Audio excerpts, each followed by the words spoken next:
Mas. C'est une nouvelle forme de déplacement qui vient d'être lancée à Alençon. Des voitures électriques du département de l'Orne qui sont mises à la disposition des habitants. C'est une sorte d'autopartage avec l'administration. Une manière également de mieux rentabiliser le parc du département. Reportage Paco Mlemat et Antoine Placier. De loin, c'est une voiture comme les autres. De plus près, il s'agit d'un modèle électrique aux couleurs du département. Pourtant, au volant, ce n'est pas un fonctionnaire en mission, mais un habitant en balade. Denis Meyer loue une voiture du Conseil général.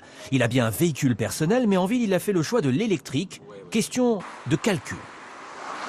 Côté portefeuille, c'est très intéressant parce qu'en fait, à titre d'exemple, si je loue le véhicule 5 heures, ça va me coûter 5 €. Si j'utilise mon véhicule personnel, même en diesel, à 1,34 € le litre pour 100 km, même si je ne consomme pas énormément, ça fait comme 6 ou 7 litres.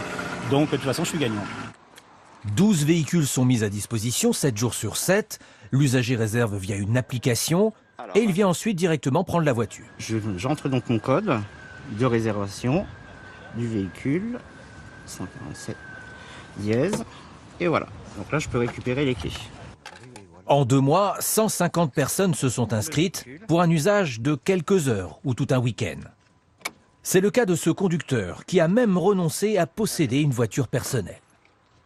Non, je n'ai plus de voiture et c'est un peu ce qui m'a poussé justement à utiliser ce service.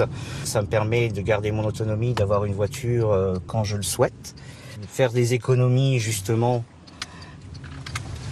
à ne plus entretenir de véhicule. Le Conseil général se défend de faire de la concurrence car il s'agit bien de partage. Les véhicules sont loués uniquement s'ils ne sont pas utilisés. Et justement, les voitures des fonctionnaires restent en moyenne 30% du temps à l'arrêt sur un parking.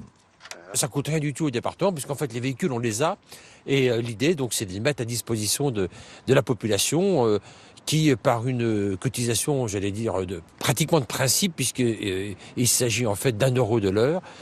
Avec ça repaye la recharge du véhicule, la recharge électrique du véhicule. On peut dire que ça coûte rien au département. L'Orne est la première collectivité locale à expérimenter le partage de ces véhicules. À terme, 70 voitures seront mises à disposition sur l'ensemble du département. C'est une